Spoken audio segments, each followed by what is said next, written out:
The desert light crawled across the tarmac in thin golden layers, shimmering and curling like smoke rising off asphalt.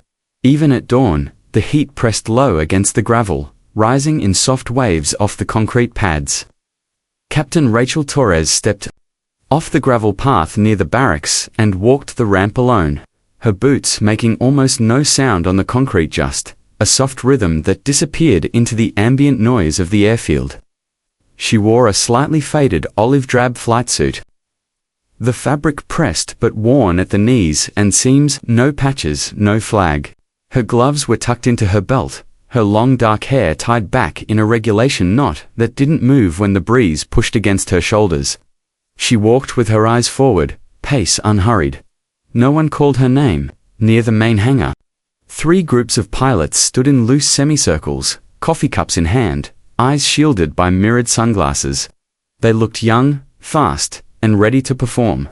One wore the pale blue vest of the Canadian detachment. Another leaned against a wheeled toolbox, his name tag stitched with French script above the Mirage unit crest. The third group stood just outside the shade line, shoulder patches gleaming. States Air Force Raptors. They all had the posture of men expecting to be seen. As Rachel passed them, she caught fragments of their conversation, talk of strike timings, airspeed windows, ground sync. Beneath the words was the casual edge of laughter, the easy rhythm of men who had never needed to defend their presence. One voice called out behind her, just loud enough to carry. "Maybe she'll call in snacks from up there." A few chuckled.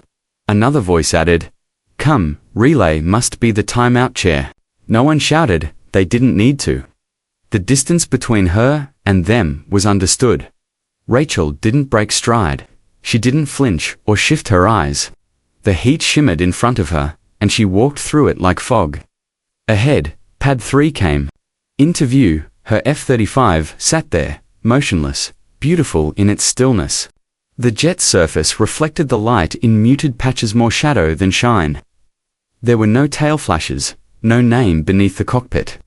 Just the aircraft itself, sleek, angular, with the canopy shut tight and the gear doors sealed flush. She stopped at the edge of the pad and rested her fingers against the intake panel, not for long. Just enough to feel the temperature of the metal. Not hot yet, it would be soon. From across the tarmac, a four-wheeler approached with Commander Jason. Blake stepping off, clean boots, crunching the gravel. His sleeves were rolled to his elbows, revealing a spotless watch tan and forearms shaped by regulation and routine. He held a clipboard that looked untouched by weather. "Torres," he said, scanning the manifest. "You're up in relay position. Today, Tower will confirm when you're airborne, but you're not going active on the strike roster. We've got Mirage and Raptor teams rotating in." He paused, then added with a smile that didn't reach his eyes, "We need you up there, not in here." She looked at him, expression unreadable. There was nothing to protest, she already knew. Blake gave a shallow nod and turned back to the four-wheeler, calling something over his shoulder to one of the Mirage pilots. Another round of casual laughter followed as the vehicle rolled off, tires spitting dust. She didn't move until the sound faded. When she did, she turned toward the communications trailer, a metal shell, sand-colored, cables trailing from its generator into a half-buried junction box. Inside, the air was cooler, artificial. The room smelled of foam paneling and dry plastic. Two monitors blinked softly at her Station 1, showing terrain overlays, the other flight telemetry feeds. A headset rested on the console. No one else was inside. Rachel sat down slowly, fingers resting on the headset. She didn't put it on, not yet. Out the narrow side window, her F-35 was still visible in the corner of the frame. The heat rising off the pad shimmered around it like a veil. Another jet was preparing for taxi. A Mirage, canopy lifted, a figure climbing the ladder with helmet in hand. A shadow moved across the glass as the Mirage rolled past. Her own jet didn't move. Ground crew approached it. No technician checked its systems. She looked at it once, briefly, then turned back to the screen. She would wait as long as it took. The inside of the communications trailer felt suffocating, not from heat, but from isolation. Rachel sat at her station alone, The wall behind her paneled with stripped-out insulation that had been spray-painted beige. Everything inside the room was faded, quiet, and blinking. Her screen showed a three-dimensional model of the canyon grid, overlaid in green with mission markers, primary bunkers, vehicle shells, radio repeaters.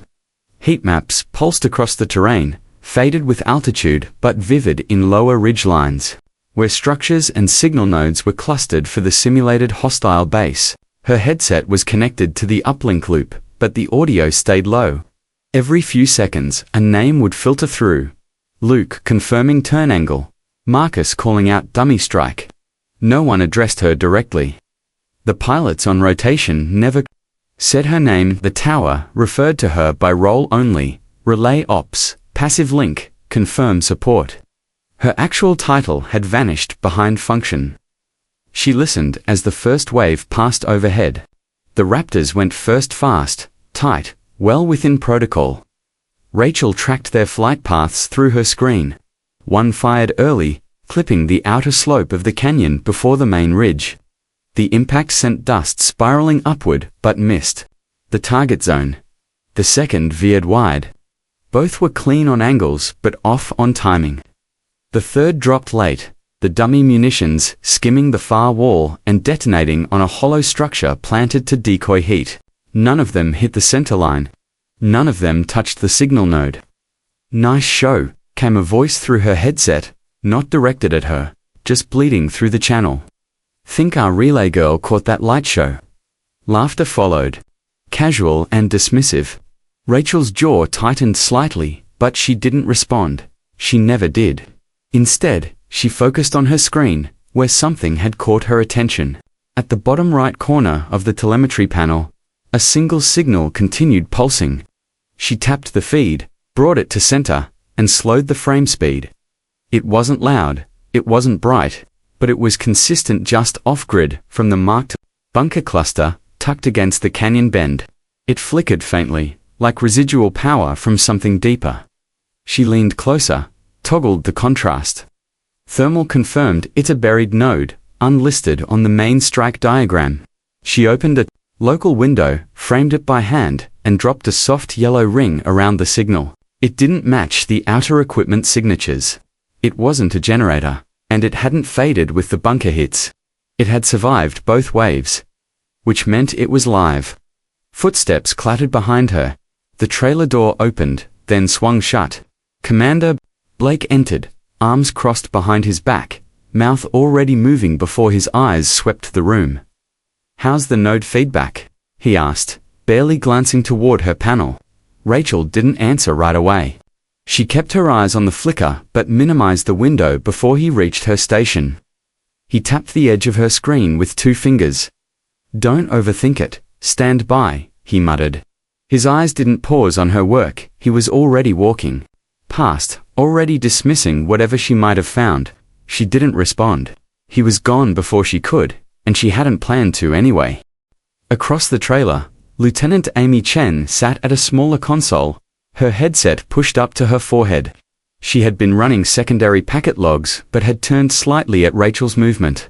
Now she watched as Rachel reopened her private overlay and refined the ring around the heat trace that a kill marker. Amy asked softly. Rachel didn't look over. She adjusted the ring by 2 pixels and clicked to save the frame. "Not yet," she said. Amy didn't press. She turned back to her screen and resumed logging. Outside, the sun had risen high enough to paint the edges of the trailer door white. A muffled voice shouted something from near the hangars, followed by a round of laughter. Another pass missed. Then, cutting through the open-air vent, she's still painting what isn't there, more laughter. One of the support crew, judging by the cadence, called out across the tarmac, "Tell relay ops to stick to cartoons." Amy's hands stilled on her keyboard. Rachel's fingers moved back to the screen, steady and deliberate. She tapped the flickering signal once, opened the angle view, and began calculating something no one had asked her to find.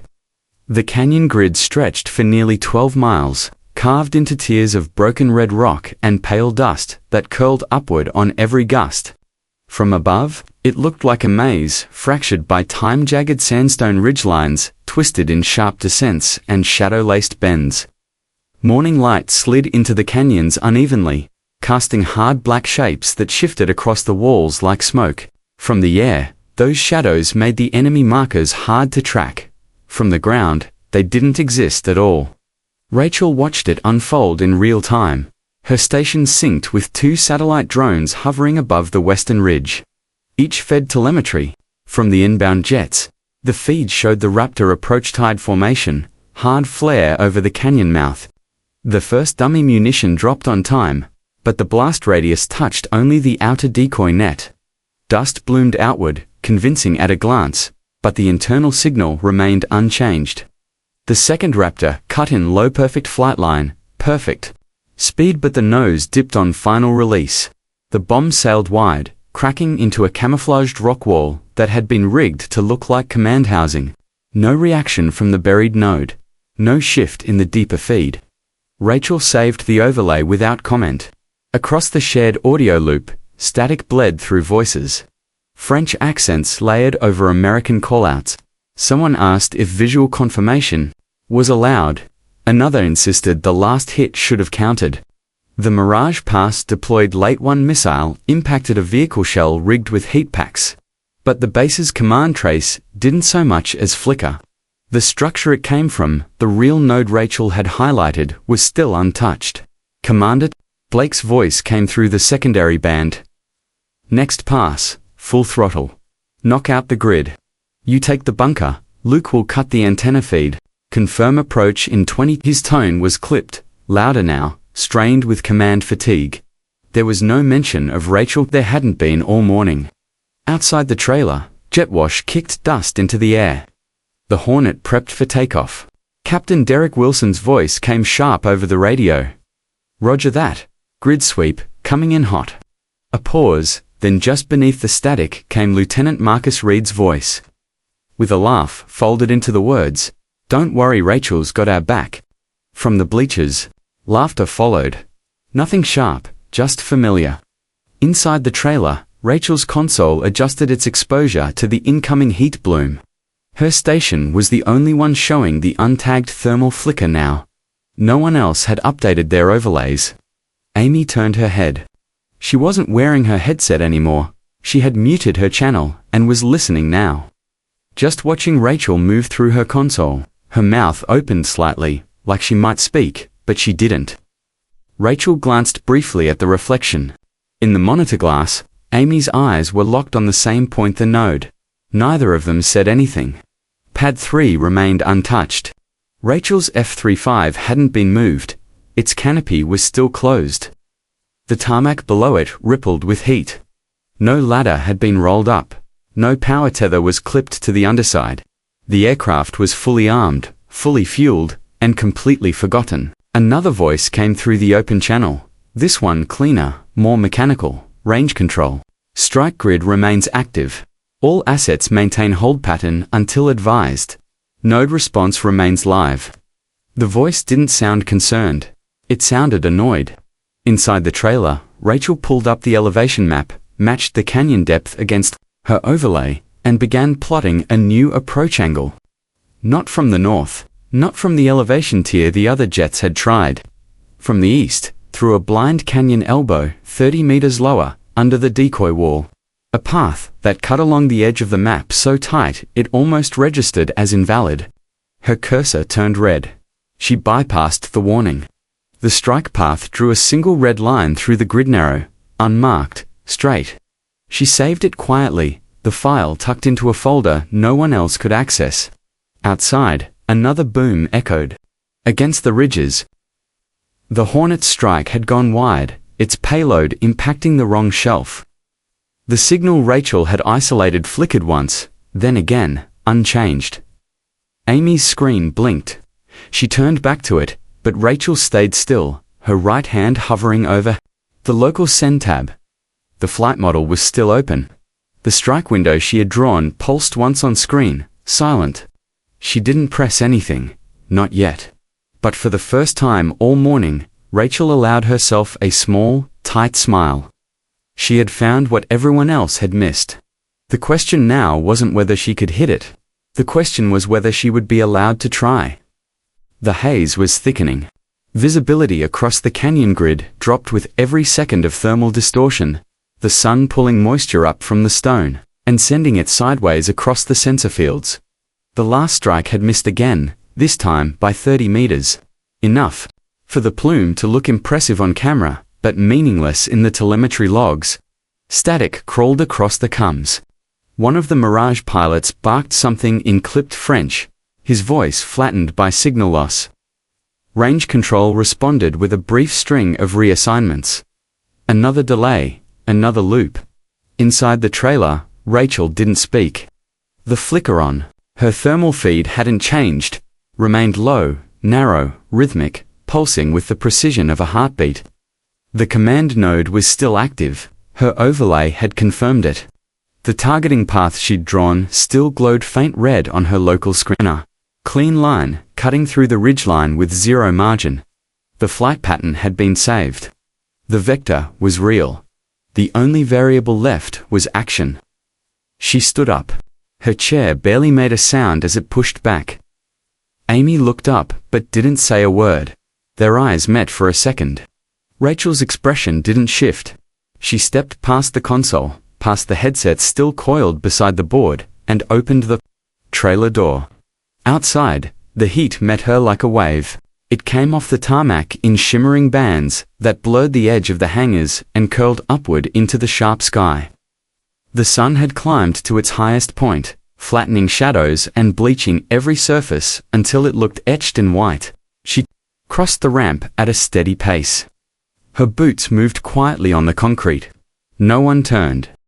A group of techs knelt beside a support trailer, working cables into a generator feed. A water cart rattled past toward the tower. One of the crewmen glanced over his shoulder as she passed and gestured vaguely in her direction. "You cleared?" he asked. Not loud, not interested. Rachel didn't answer. She didn't slow. The F-35 waited on pad 3. The ladder was already lowered. She reached the steps, took the rail in one hand, and climbed without ceremony. Her gloves were still tucked into her belt. She pulled them free and slid them on as she dropped into the seat. The cockpit wrapped around her, familiar and still.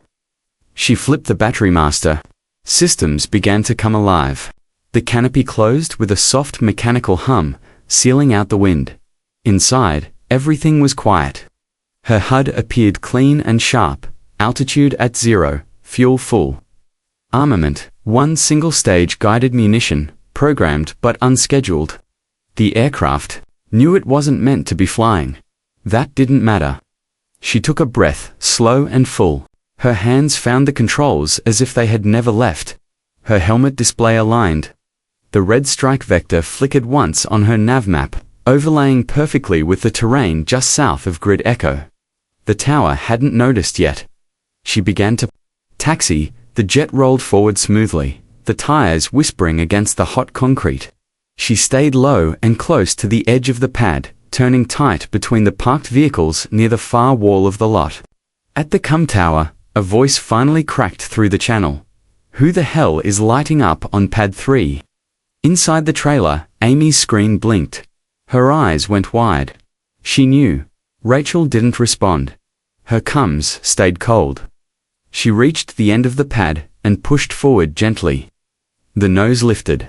The jet rose smoothly, rotating into the updraft as the main gear left the runway without bounce. No other aircraft moved. No one followed. Her vector was clear. The landscape ahead unfolded in reds and golds, the canyon grid carving itself deeper with every second, the ridges casting hard lines against the sun, the terrain folding in like jaws made of stone. She dropped low. Altitude fell, 100 meters, 80, 65. The ridgeline opened just enough for her to enter the corridor she had marked tight, shadowed, twisting. The crosswind kicked her left. She corrected instinctively, a fingertip movement. The altimeter chirped softly. She steadied at 39 meters. The canyon wrapped around her like a wind tunnel. Pockets of air jerked the nose. Twice she adjusted. Another gust tried to rotate her off axis. She nudged throttle, realigned with the slope. Her heart did not race. She did not speak. Her eyes never left the HUD.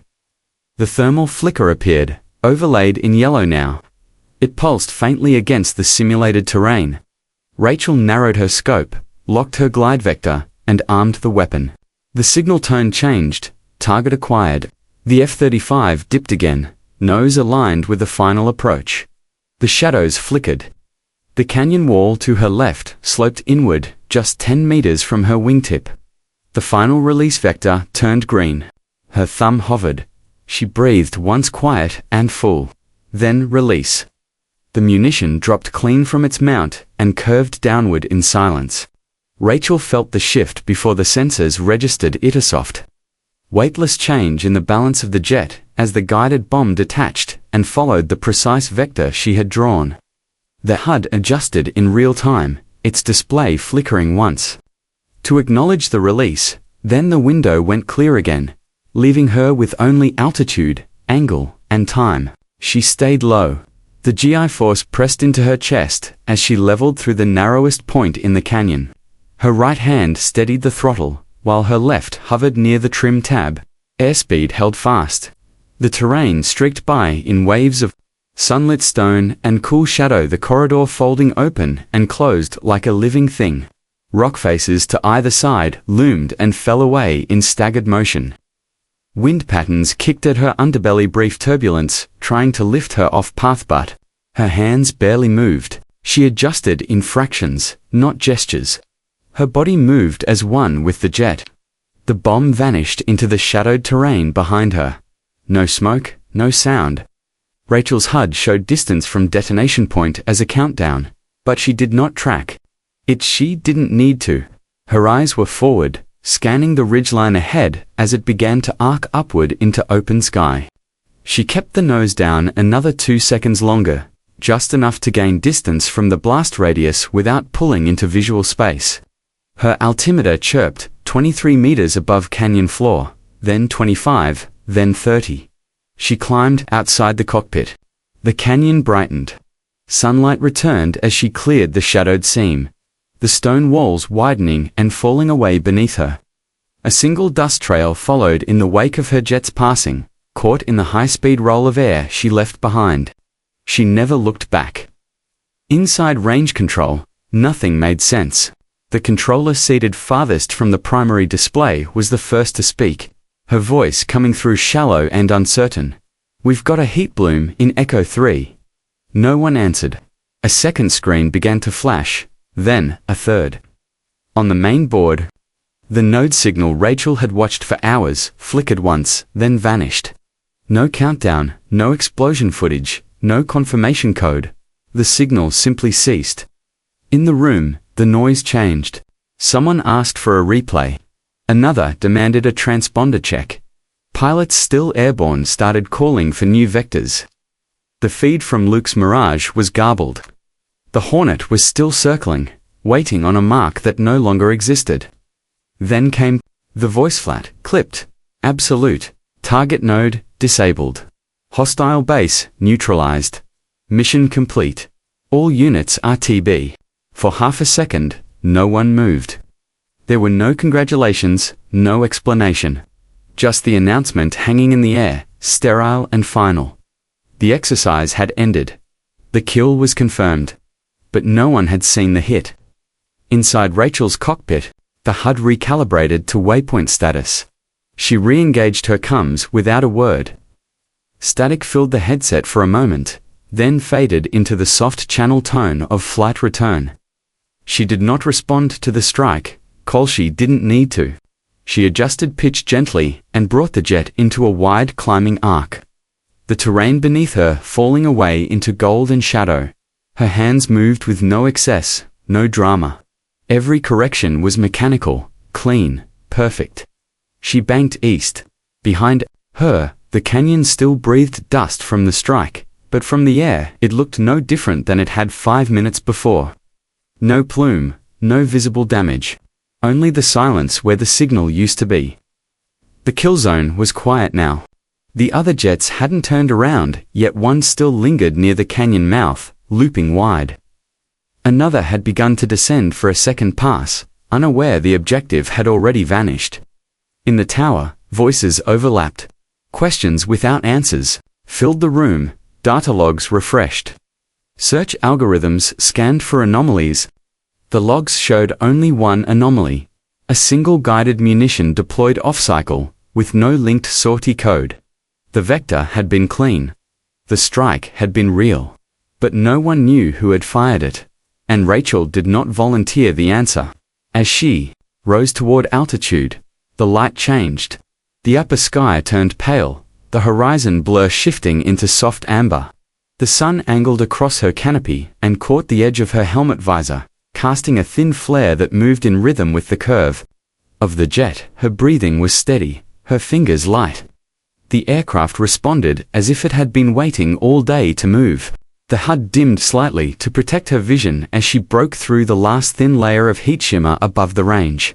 Beneath her, the grid was still. She did not smile, she did not speak. There was no celebration in the moment-only completion, the kind that left no room for doubt. She set course for return. Far behind her, the canyon rested in silence. The others were just now realizing what had happened. Rachel had been airborne less than 6 minutes. Her strike had lasted less than 10 seconds. And the objective had been neutralized with a single release. She had not asked for clearance. She had not waited for recognition. She had seen what needed doing, and done it.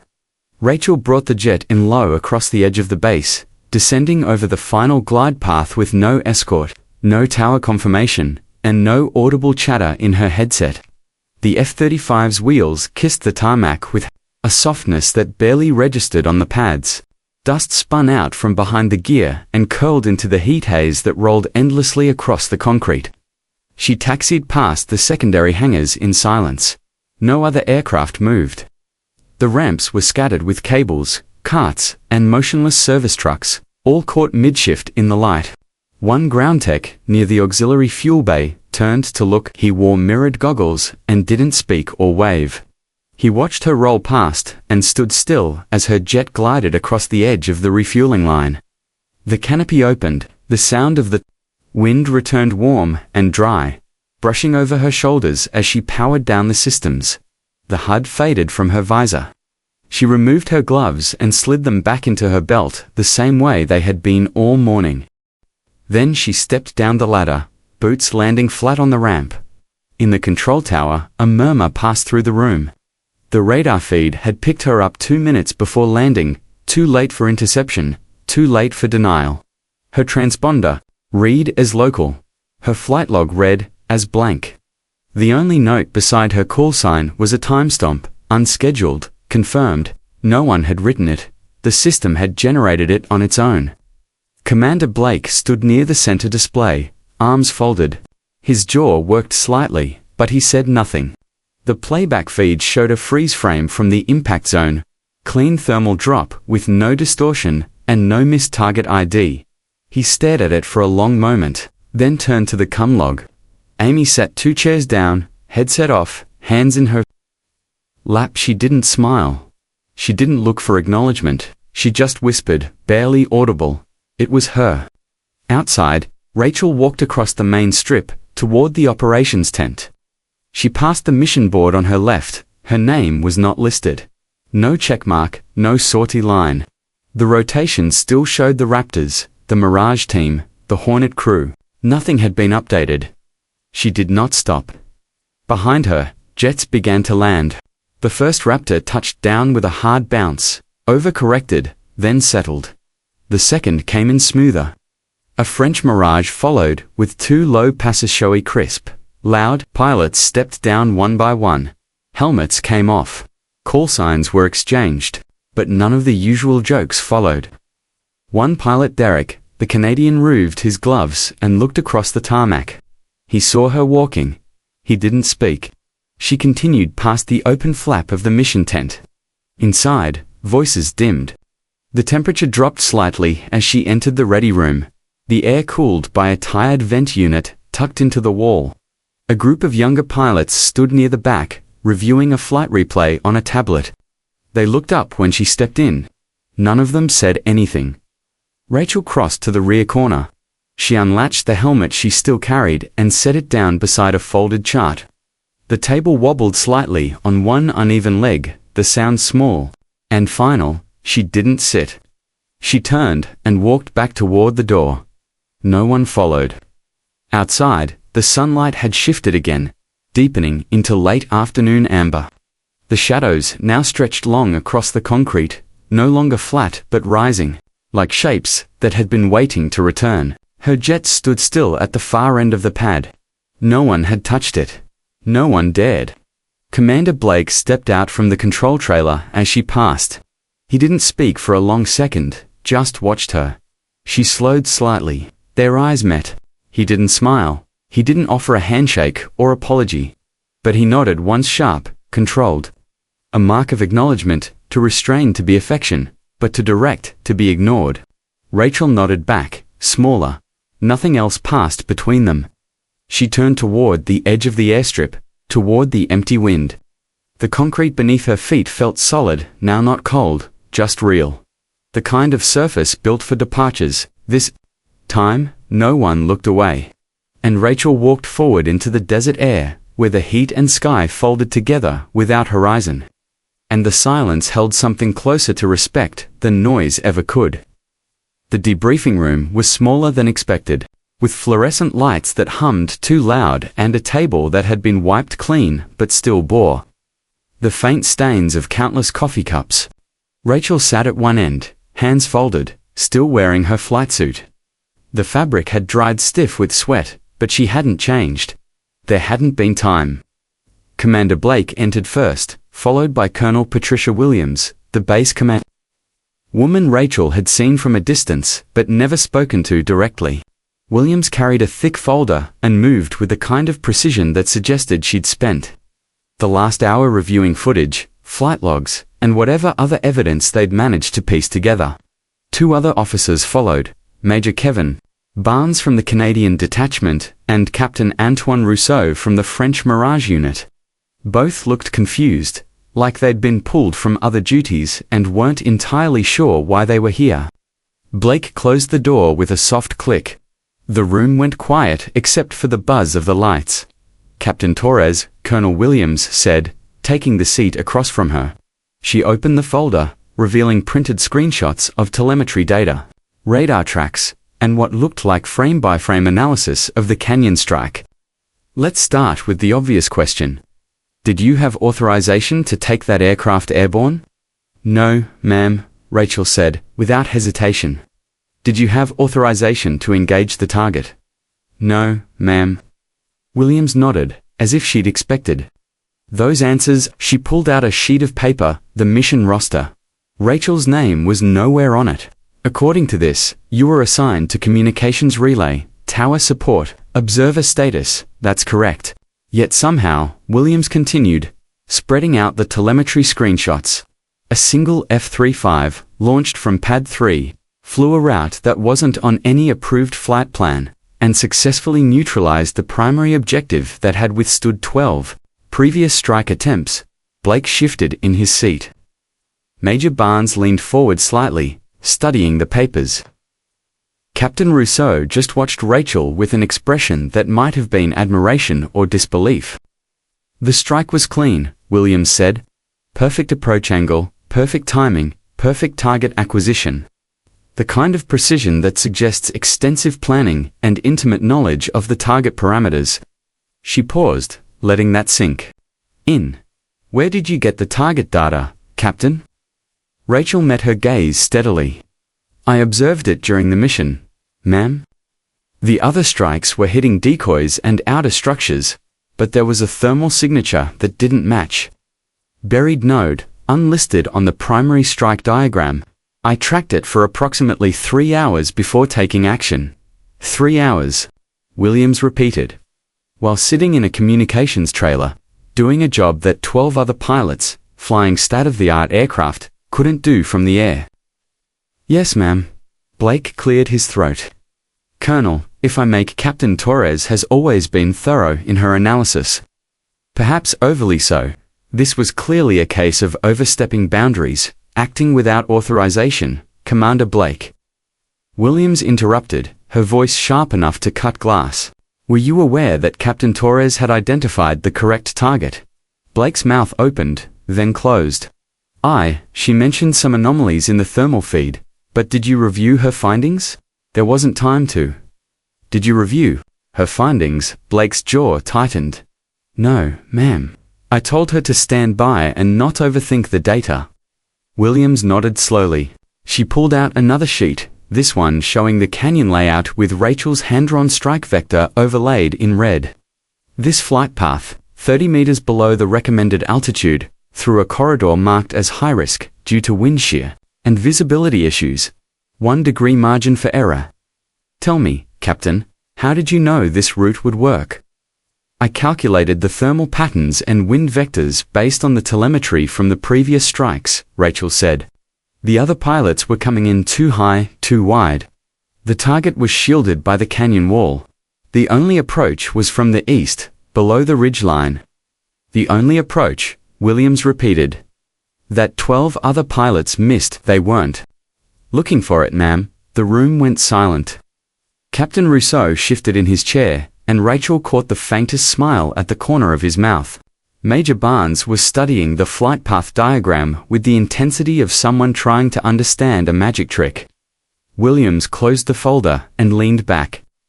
Captain Torres, you acted without authorization, violated flight protocols, and took a $30 million aircraft on an unsanctioned mission. She paused. You also completed the objective in under 10 minutes, with a level of precision that our official strike teams couldn't achieve in 3 hours. Blake looked like he wanted to say something, but Williams held up a hand. The question now, Williams continued, is what we do about it. Commander Blake, you had the most qualified pilot on this base, sitting in a trailer, running communications, while less experienced pilots repeatedly failed to complete the mission. Can you explain that decision? Blake's face went red. Captain Torres hasn't been cleared for active strike missions. She's been assigned to support roles pending. What? The question hung in the air like smoke. Blake's mouth worked silently for a moment. That's what I thought, Williams said. She turned back to Rachel.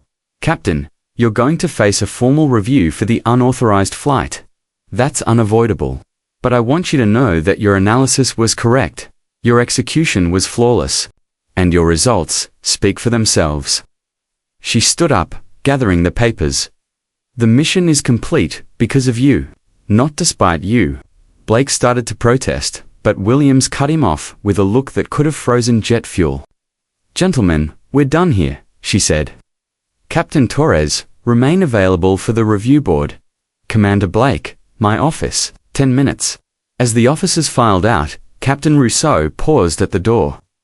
That was some flying, he said quietly. Just loud enough for Rachel to hear.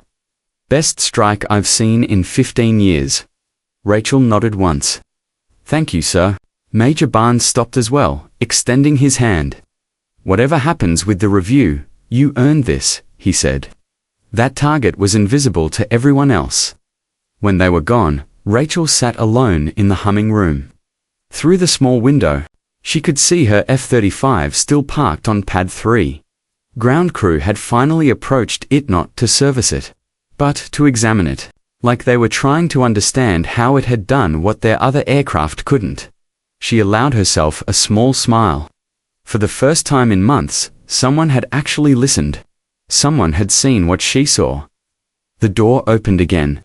Amy stepped in, looking nervous but determined. I saved the thermal logs, she said quickly. All of them. Every frame you tracked. Every calculation you made. I copied everything before they could bury it. Rachel looked at her, surprised. Why? Because someone needed to document what really happened here, Amy said. You found that target in 3 hours of observation. You planned a perfect strike route. You executed it flawlessly.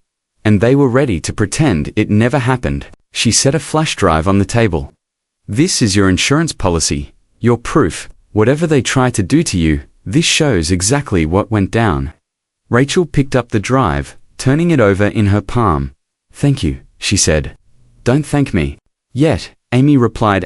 Blake's going to try to spin this as reckless endangerment.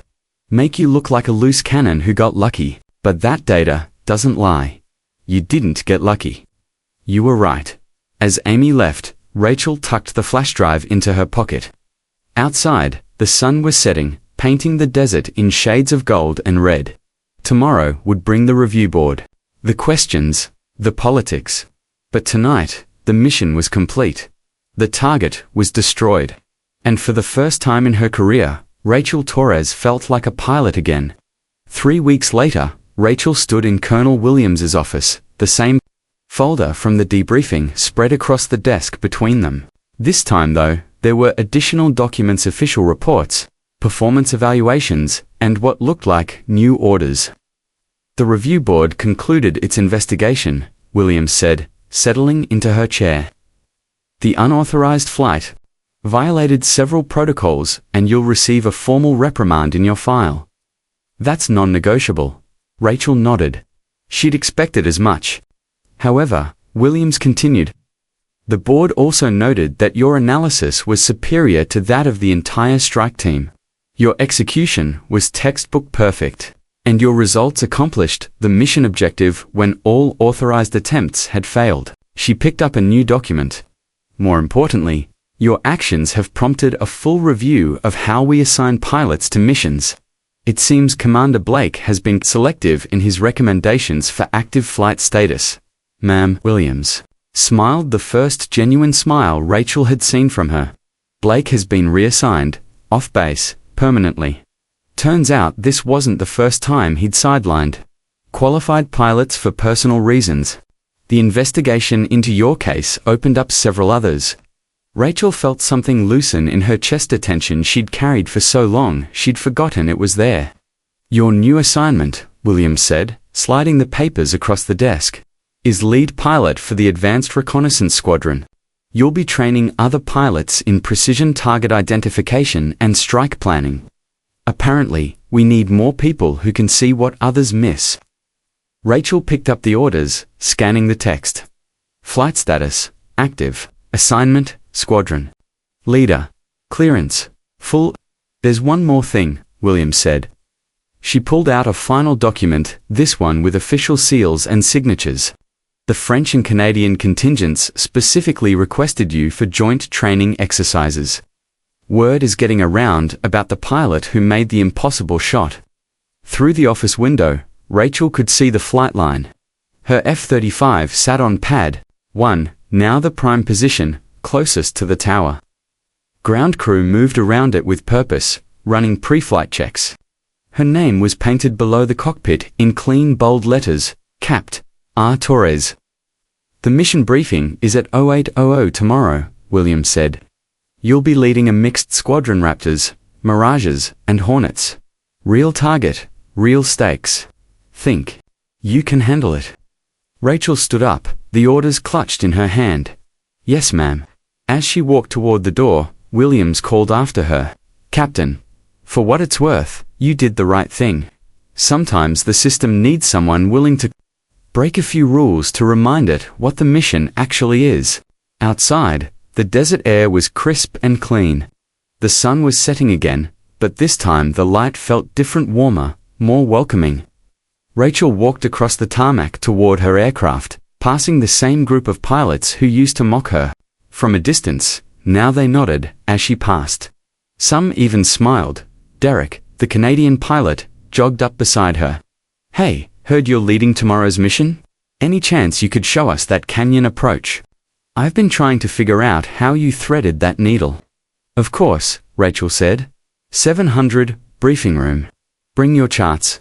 As she reached her F-35, Amy appeared from behind a service cart, grinning widely. How'd it go? Rachel held up the orders. Squadron leader. Active flight status. Full clearance. Amy whooped, then quickly looked around to see if anyone had heard. That's incredible. What about Blake? Gone. Permanently. Amy's grin grew even wider. Good. He never deserved to have that kind of power over people. Rachel climbed the ladder to her aircraft, running her hand along the fuselage. The metal was warm from the day's sun, but it hummed with potential. Tomorrow, she'd be back in the air, not as an observer, not as backup, but as the leader. As the stars began to appear in the darkening sky, Rachel looked out over the base. Other pilots were walking to their quarters, ground crews were securing equipment, and the distant sound of jet engines echoed from the training range. She had been told to wait, to watch, to stay where it was safe and quiet. But Rachel had never needed a spotlight to know her worth. She had studied in silence, flown without permission, and hit the only target that mattered when no one else could. This story was never about recognition. It was about precision without praise, clarity without noise, power without permission. Rachel's strength came not from being seen, but from never needing to be. Her victory wasn't loud, but it was complete. And now, finally, the world was ready to listen. As she secured her aircraft for the night, Rachel smiled to herself. Tomorrow would bring new challenges, new missions, new opportunities to prove that sometimes the quiet ones are exactly who you want leading the charge. The desert wind picked up, carrying with it the promise of dawn and the certainty that Rachel, Taurus pilot strategist, leader, was exactly where she belonged. In the cockpit, in command, and in the air. If you enjoyed this story, don't forget to hit the subscribe button and become a part of our Everyday Life Stories community. Where are you watching from? Drop a comment below. We love hearing from our amazing viewers around the world.